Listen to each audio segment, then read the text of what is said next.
السلام علیکم ورحمۃ اللہ وبرکاتہ۔ انا معکم محمد عبداللہ المشمر المدرس بی اکادمیت آس۔ امید ہے کہ آپ سب خیریت سے ہوں گے۔ بہت سارے ساتھیوں کا سوال ہے گرامر کے حوالے سے کہ گرامر ہم پڑھیں گے یا نہیں پڑھیں گے۔ تو یاد رکھیے کہ گرامر کے بغیر گزارا نہیں ہے۔ گرامر پڑھنا ہمارے لیے ضروری ہے، لیکن اس کا درجہ میرے خیال میں جو میں ذاتی طور پر سمجھتا ہوں اس کا درجہ کچھ بعد میں ہے۔ ایک زبان آپ کو سرے سے آتی ہی نہیں ہے، اس کے مفردات آپ کو آتے نہیں ہیں، اس کے بارے میں آپ کچھ بھی نہیں جانتے، اس کی صرف گرامر پڑھتے ہیں، تو یہ بہت بڑی غلطی ہے میرے خیال میں۔ اور یہی غلطی ہم انگلش لینگویج سیکھتے ہوئے بھی اور عربی لینگویج سیکھتے ہوئے بھی کرتے ہیں کہ ہم گرامر پہلے سیکھتے ہیں۔ مثال کے طور پر میں آپ سے ایک عام سادہ سی مثال آپ سے ذکر کرتا ہوں۔ مجھے پشتو نہیں آتی ہے، کوئی بندہ مجھے پشتو کی پوری گرامر پڑھانے کی کوشش کرے تو مجھے تو اس کے بارے میں کچھ بھی پتہ نہیں چلے گا۔ اس لیے اصولی طور پر ہمارے ہاں اسکول و کالج کے اندر کیا ہوتا ہے، چلیے اس کے بعد میں ایف اے میں پہنچا۔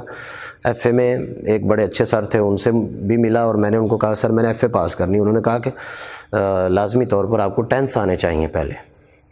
اچھا ٹینس وہ 12 ہیں۔ بی اے تو آپ حضرات کے علم میں ہوگا، اور بی اے بالخصوص پنجاب یونیورسٹی کا وہ انتہائی ٹف ہوتا ہے۔ اس میں بھی جتنے بھی لوگوں سے ہم نے مشورہ کیا کہ بی اے کیسے پاس ہو سکتی، تو انہوں نے کہا کہ آپ کو ٹینس آنے چاہیے۔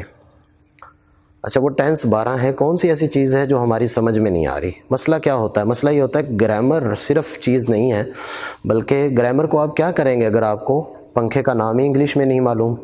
گرامر کو کیا کریں گے اگر آپ کو ان چیزوں کے مفردات کے نام ہی یاد نہیں؟ اس لیے گرامر کا پورشن میں نے بعد میں رکھا ہے، اور پہلے کچھ نہ کچھ عربی کے ساتھ مناسبت ہو جائے، اس کے بعد انشاءاللہ تعالی گرامر کو انتہائی آسان انداز سے لے کر چلیں گے۔ البتہ ساتھ ساتھ جو چیز ہضم ہو سکے گی، جو عام بندے کو سمجھ آ سکے گی، اس کو انشاءاللہ تعالی میں ساتھ ساتھ لے کر چلوں گا، اور کوئی 15ویں سبق میں جا کر ہم اس کو ساتھ ساتھ کچھ ترتیب کے ساتھ شروع کر دیں گے۔ اس لیے تسلی رکھیے انشاءاللہ تعالی گرامر ہم اور قواعد اور ضوابط جسے ہم صرف نحو کہتے ہیں، وہ ہم انشاءاللہ تعالی ترتیب کے ساتھ آگے لے کر چلیں گے۔ اس لیے پہلے کچھ نہ کچھ مناسبت ہمیں عربی کے ساتھ ہو جائے، پھر اس کی گرامر پڑھنے کا بہت فائدہ ہوگا۔ آج کا جو سبق ہم پڑھنے جا رہے ہیں یہ درس العاشر، آپ نے گنتی میں یاد کر لیا ہوگا عشرۃ 10، تو اسی سے عاشر نکلا ہوا لفظ ہے۔ الخضروات، الخضروات، خضروات کا مطلب ہوتا ہے سبزیاں۔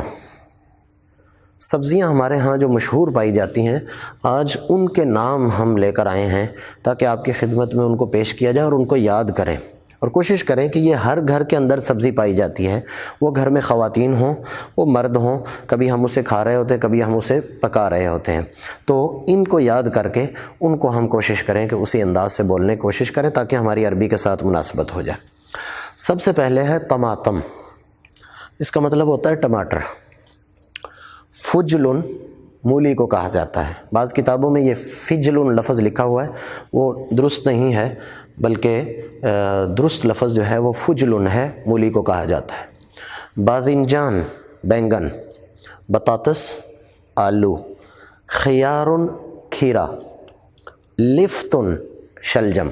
دوبارہ دہراتا ہوں، طماطم ٹماٹر، فجل مولی، باذنجان بینگن، بطاطس آلو، خیار کھیرا، لفتن شلجم۔ جزر، یہ لفظ ہے جزر، جزر کا معنی گاجر۔ بصل پیاز۔ پہلے ہی پارے میں اللہ تعالیٰ نے اگر بنی اسرائیل کا جہاں پر تذکرہ ہے تو وہاں پر اس کا لفظ کا استعمال ہے۔ بنی اسرائیل نے کہا تھا لن نصبر علی طعام واحد فادع لنا ربک یخرج لنا مما تنبت الارض من بقلها وقثائها وفومها وعدسها وبصلها، وبصلها بصل، بصل کا معنی پیاز، ثوم کا معنی لہسن۔ بامیہ بھنڈی، بامیہ بھنڈی۔ فاصولیہ لوبیا۔ دبا کدو، جس کو نبی پاک صلی اللہ علیہ وسلم کو پسند ہے۔ زنجبیل، زنجبیل معنی ادرک، زنجبیل کا مطلب ہوتا ہے ادرک۔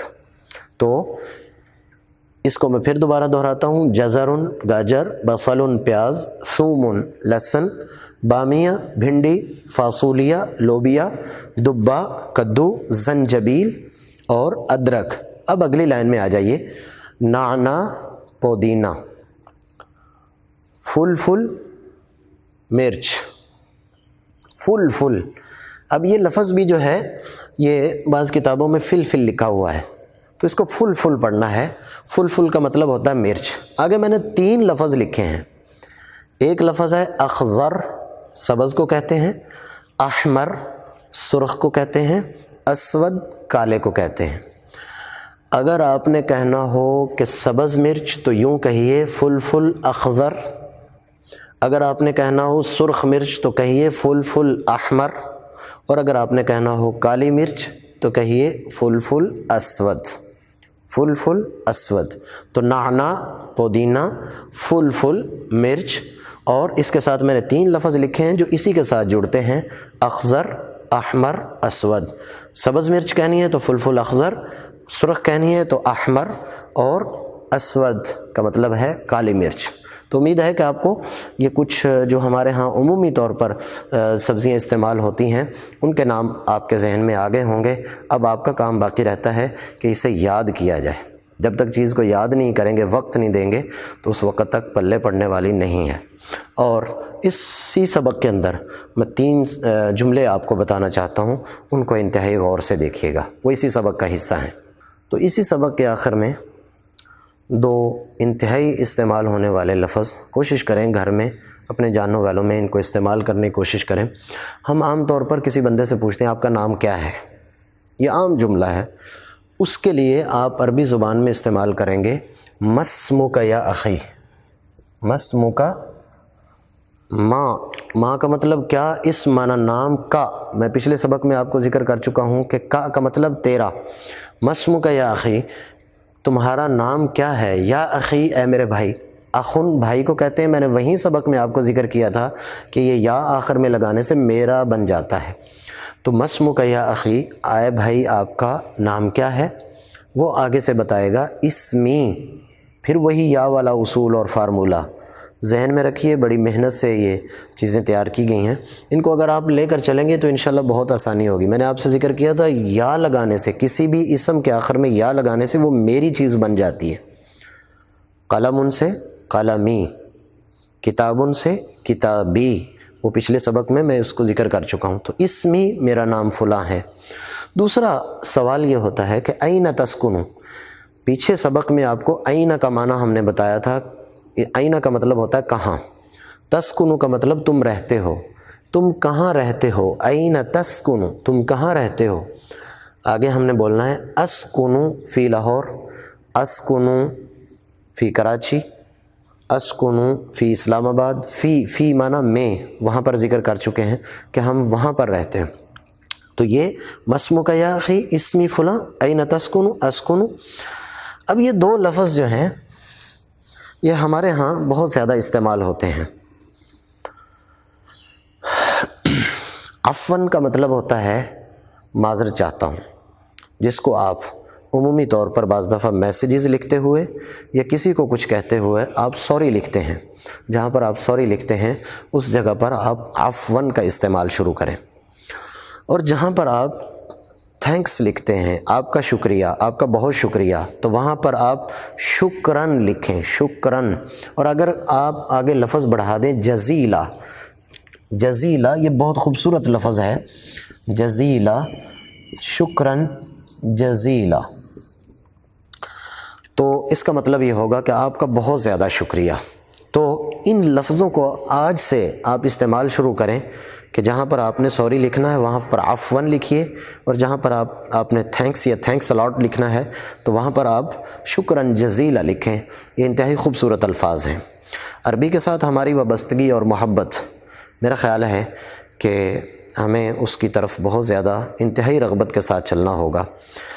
ہم بطور مسلمان ہونے کے ہمارے لیے ضروری ہے کہ ہم قرآن اور حدیث کو اور ہم کم از کم نماز کا ترجمہ تو اس سے جانیں، اور اس کو شرمندگی سے نہیں، انتہائی فخر سے اس زبان کو سیکھنے کی کوشش کیجیے۔ اس زبان کو سیکھنا ہمارے لیے دینی فریضہ بن جاتا ہے کہ ہم اس زبان کو سیکھ کر دین کو سمجھنے کی کوشش کریں۔ اور کیا ایک مسلمان کے لیے یہ شرف کافی نہیں ہے کہ وہ ایسی زبان سیکھ رہا ہے یا ایسی زبان میں گفتگو کر رہا ہے جس زبان میں خود سرکار دو عالم صلی اللہ علیہ وسلم نے گفتگو فرمائی تھی، اور آپ صلی اللہ علیہ وسلم نے زندگی میں اپنی حیات طیبہ میں عربی زبان میں ہی گفتگو کی تھی۔ اس سے بڑھ کر ایک مسلمان کے لیے فخر کی یا شرف کی اور کیا بات ہو سکتی ہے؟ تو مجھے امید ہے کہ آپ کو یہ سبق بھی سمجھ آیا ہوگا اور آپ عربی کے ساتھ اسی ذوق اور شوق کے ساتھ چل رہے ہوں گے اور اسے ایک ثواب سمجھ کر بھی سیکھنے کی کوشش کر رہے ہوں گے۔ آج کے سبق کے لیے اتنا ہی کافی ہے۔ اپنی آراء سے ہمیں آگاہ کرتے رہیے۔ اللہ حافظ۔ السلام علیکم ورحمۃ اللہ وبرکاتہ۔